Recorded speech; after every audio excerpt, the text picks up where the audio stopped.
नमस्कार, पेश आज का न्यूज पॉइंट में विज्ञान प्रकाश। जब बीजेपी का मार्गदर्शक मंडल बनाया गया था, यानी कि उन लोगों का एक जमावड़ा जो बीजेपी को वक्त वक्त पर दिशा दिखाएं, इसके दो मतलब निकाले गए थे। एक तो गंभीरता से कि हाँ, सच में ये लोग पुराने तजुर्बेकार लोग हैं, ये बीजेपी को जब वो क्राइसिस में हो तो रास्ता दिखाएं। दूसरा मतलब ये था कि ये वो लोग हैं जिनको हाशिए पे रख दो। अब आज की नरेंद्र मोदी, अमित शाह बीजेपी में इन लोगों की कोई जगह नहीं है। अब ये कीर्ति आजाद वर्सेस अरुण जेटली के एपिसोड के बीच में ये मार्गदर्शक मंडल की मुलाकात होती है।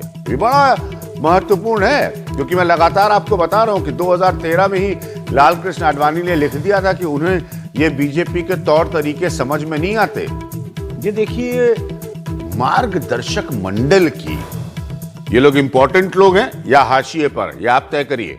ये मार्गदर्शक मंडल की, ये बुजुर्गों की बैठक से बीजेपी क्यों बेचैन है, इस पर सबसे पहले ये रिपोर्ट देखिए। जब बीजेपी ने लालकृष्ण आडवाणी और मुरली मनोहर जोशी जैसे नेताओं को मार्गदर्शक मंडल का हिस्सा बनाया, तो संदेश साफ था कि मोदी और अमित शाह के राज में इनको हाशिए पर भेज दिया गया है। इन्हीं नेताओं की बैठक बीजेपी के लिए और बेचैनी पैदा कर सकती है, खासतौर पर उनके वरिष्ठतम नेता लालकृष्ण आडवाणी, जिन्होंने जून 2013 में पार्टी अध्यक्ष राजनाथ सिंह को चिट्ठी लिखकर कहा था कि उन्हें इस पार्टी के तौर तरीके समझ में नहीं आते। अब हम पार्टी के पुराने तो आपस में मिलते जुलते तो रहते, तो वैसे मिले और चाय पी और बातचीत हुई।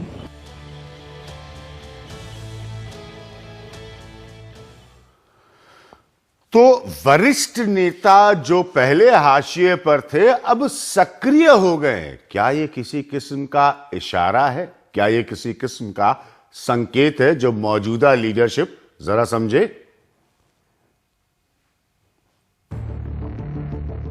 सवाल टकराव की राजनीति का अकेले नहीं है, लेकिन बिहार के चुनाव से लेकर डीडीसीए के मसले तक बीजेपी की छवि को जरूर नुकसान हुआ है। समस्या साफ है, मोदी, जेटली और शाह के नियंत्रण में दिखने वाली बीजेपी में दबे हुए विरोध के स्वर अब सुनाई पड़ते हैं, चाहे वो पुराने नेताओं के सांकेतिक विरोध हो या कीर्ति आजाद का डीडीसीए मसला और शत्रुघ्न सिन्हा का बिहार की हार पर सवाल उठाना। तो मेरे साथ इस वक्त अमित गोयल साहब मौजूद हैं। इनको इंट्रोड्यूस करने की मुझे जरूरत नहीं है। आम आदमी पार्टी की तरफ से आशुतोष मौजूद है और मेरे साथ अनिल बलूनी साहब मौजूद। अनिल बलूनी साहब, कोई बीजेपी में बेचैनी है कि मुरली मनोहर जोशी, शांता कुमार और लालकृष्ण आडवाणी मिल रहे हैं? ये मार्गदर्शक हैं आपके?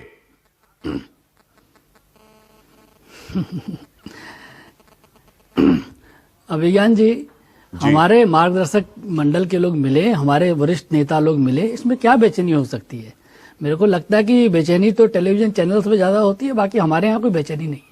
अच्छा, सही बात आपने, बेचैनी टेलीविजन चैनल्स पे ज्यादा होती है, आपके यहाँ तो कोई बेचैनी नहीं। तो आपके यहाँ इस बात को लेकर कतई बेचैनी नहीं है कि एक वरिष्ठ मंत्री को तो आपकी पूरी पार्टी, कैबिनेट, प्रधानमंत्री मिलके क्लीन चिट दे दे अरुण जेटली को, हाँ, एक उनको आप क्लीन चिट दे दे, और जो सांसद सवाल उठा रहा है भ्रष्टाचार को लेकर, उसको आप सस्पेंड कर दें। सस्पेंशन में अमित शाह अपनी चिट्ठी में लिखें कि वह एंटी पार्टी एक्टिविटीज कर रहे थे और आप 2 प्रमाण नहीं दे पाए उसकी एंटी पार्टी एक्टिविटी का, तो कोई बेचैनी। हम लोग का काम ही है टेलीविजन का बेचैन होना, उसमें कोई आप चिंता ना करें, हम पैदाइशी बेचैन हैं। नहीं, तो देखिए ऐसा है, हाँ। आपने भी बहुत सारी बातें कही।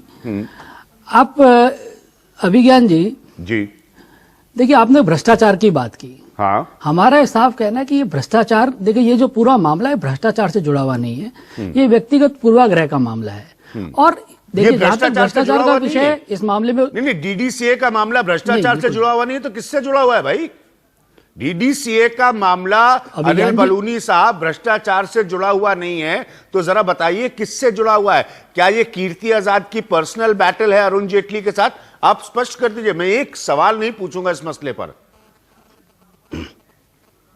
अभिज्ञान जी, मुझे इजाजत है बोलने की क्या? बिल्कुल बिल्कुल बोलिए। आप लोगों के धन्यवाद। साथी आके कह चुके मैं बोलने नहीं देता, इसलिए बिल्कुल बोलिए, पूरा समय लीजिए, फिर मैं अमित गोयल और आशुतोष जी के पास आऊंगा। देखिए अभिज्ञान जी, ये मामला बहुत पुराना है और काफी समय से उठाया जा रहा था। जब ये मामला कीर्ति आजाद जी ने उठाया तो इस पे ऊपर उस वक्त की, आप फिर कहेंगे कि रिपीट कर रहे हैं, लेकिन उस वक्त की जब कांग्रेस की सरकार थी उसने जांच कराई और जांच करा के उसका रिपोर्ट है कि इसमें कोई ना ही जेटली जी का लेना देना, ना ही कोई धोखाधड़ी का मामला है। उसके बाद भी अगर कोई मामला उठाया जाता है लगातार और एक टाइम पर लगता है कि कहीं पार्टी की अनुशासनहीनता हो रही है, पार्टी में अनुशासन की सीमा से बाहर मामला जा रहा है, तो कार्रवाई करनी पड़ती है। पार्टी का आला कमान ये समय समय पर देखता है कि कौन आदमी अनुशासनहीनता कर रहा है। अगर लगता है कि कहीं ये पार्टी का जो आला कमान है, इसको आता समय समय पर शत्रुघ्न सिन्हा नहीं दिखते, इसको समय समय पर पार्टी नहीं, का जो देखिए, आला कमान है शत्रुघ्न सिन्हा नहीं दिखते। वो तो ट्वीट भी करते हैं, बयान भी देते हैं, लालू नीतीश से मिलने भी चले जाते हैं, वो नजर नहीं आता। वो कहीं और हो रहा था कि इंडिया में ही हो रहा था वो? ठीक है अभिज्ञान जी, आपका सवाल है, उसका मैं जवाब दूंगा जरूर। आप देखिए कि ये पार्टी तय करेगी ना कि किस पे कार्रवाई करनी है और कब अनुशासनहीनता की और कब जरूरत है, कब कार्रवाई करनी है। देखिए इसको तो हम आपको बता के करेंगे नहीं, जब हमको लगेगा कि कहाँ कार्रवाई करनी है। आप मुझे खाली इतना बता दीजिए, लेकिन हम शत्रुघ्न सिन्हा कार्रवाई करने के बाद नहीं नजर आई, शत्रुघ्न सिन्हा की हरकतें आपको नहीं नजर आई? देखिए नहीं, देखिए हमारी पार्टी तय करेगी, नहीं आप तय नहीं करेंगे ना अभिज्ञान जी। हमको तय करना है कि हमको किस समय पर किस पे कार्रवाई करनी है। देखिए मैं सिर्फ इतना पूछ रहा हूं कि क्या आपके हिसाब से किसी शत्रुघ्न सिन्हा ने तो इनडिसिप्लिन किया ही नहीं पार्टी के लिए, कुछ ऐसा किया ही नहीं उन्होंने? नहीं। आपके हिसाब से ना, मैं आपको फेस वैल्यू पे ले रहा हूं सर, आपके हिसाब से किया ही नहीं उन्होंने। अच्छा अभिज्ञान जी ये बताइए, मैं एक छोटी सी बात करता हूँ। आपका अधिष्ठान है, आपका संस्थान है, अगर आपके यहाँ पर कोई व्यक्ति, आप उसको लगातार वो एनडीटीवी के खिलाफ बाहर जाके बयान देता रहता है, वो कहता है भ्रष्टाचार हुआ, भ्रष्टाचार हुआ, या किसी भी संस्थान में, तो उसको समझाया जाएगा। अब अगर वो एक लिमिट के बाद नहीं समझेगा तो आप लोग क्या करेंगे? एनडीटीवी क्या करेगा? उसको निकालेगा ना। तो इसलिए समय समय पर हम लोग देखते रहते हैं। अगर हमको लगा, उसको समझाया गया, कीर्ति आजाद जी को कई बार बताया गया कि भाई अनुशासनहीनता की परिधि में नहीं आना चाहिए, नहीं मानेंगे तो कार्रवाई होगी। अगर आपके यहाँ भी, आपके अधिष्ठान में भी ऐसा होता तो निश्चित तौर पर आप लोग भी ऐसे निर्णय लेते। अमित गोयल साहब और आशुतोष जी को समय दूंगा अब, उसके बाद लेकिन आपसे एक छोटा सा अंश जरूर सुनना चाहूंगा कि जरा ये बता दीजिए मुझे कि अनुशासनहीनता आपके पैमाने से, मैंने कल भी पूछा था कि पार्लियामेंट्री बोर्ड को क्या नजर नहीं आ रहा था, आपके पैमाने से शत्रुघ्न सिन्हा ने कैसे नहीं तोड़ी, ये जरूर बताइएगा आप मुझे, क्योंकि कीर्ति आजाद ने तो तोड़ दी, आपने उनको निलंबित कर दिया। शत्रुघ्न सिन्हा ने आपका कौन सी आवभगत कर दी, आपको बिहार चुनाव हरवाने में इतना बड़ा योगदान दिया, उन्होंने कैसी अनुशासनहीनता नहीं तोड़ी, ये समझाइए। अमित गोयल, अब ये इंटरेस्टिंग है क्योंकि हम सब जानते हैं कि 2014 के इलेक्शन के बाद अपनी बात बोल के छोड़ दिया है। हाँ जी, देखिए अभिज्ञान जी, देखिए मेरे आपसे एक आग्रह है अभी। मैं जब भी आपके शो में आता हूं, 2-4 बारी, ज्यादा नहीं आता हूं आपके शो में, लेकिन जितना भी मैं आया हूं, आप अपनी बात कह के छोड़ देते हैं और दर्शकों के सामने एक गलत तरीके से बात को रख देते हैं। ये परंपरा ठीक नहीं है। आपने अगर कोई मुझसे सवाल किया तो उसका जवाब लेके छोड़िए। मैंने आपसे बल्कि बीच में कहा भी, मैंने अनिल बनूली साहब आपसे बीच में कहा भी कि मैं इस वक्त आशुतोष जी और अमित गोयल साहब के पास जा रहा हूं और आपके पास वापस आऊंगा और आपसे सुनना चाहूंगा कि अगर कीर्ति आजाद की हरकतें अनुशासनहीनता है तो कैसे शत्रुघ्न सिन्हा की हरकतें नहीं है, यह आप एक्सप्लेन करिएगा। हमारी पार्टी में हम तय करेंगे, मैं आऊंगा वापस। नहीं, हमारी पार्टी में हम लोग तय करेंगे ना। हाँ, आप बोलिएगा, आपको समय दूंगा, आप चिंता नहीं करिए, आपको समय दूंगा। अमित गोयल, अब बीजेपी के लिए प्रॉब्लम यह है कि उनके ओल्ड गार्ड, जिसे हम अंग्रेजी में कहते हैं, वो मिले। अब आपने वैसे तो उनको मार्गदर्शक बना दिया, अभी तक कोई आपने मार्गदर्शन तो उनसे लिया नहीं है। अब ये अजीब सी, यही तो क्राइसिस का समय है जब आप कहेंगे कि आप अपने वरिष्ठ नेताओं से पूछिए। चार्ज डायरेक्टली करप्शन का है, मामला कोर्ट में जा चुका है, एक दिल्ली सरकार की इंक्वायरी होनी है, वो सब होने से पहले एक व्यक्ति को आपने दे दी क्लीन चिट। हाँ, आपने डिक्लेयर कर दिया और एक के खिलाफ एक्शन ले रहे हैं। एक जो बोले चला जा रहा था 3 महीने से, शत्रुघ्न सिन्हा, वो सुनाई नहीं पड़ रहा आपको।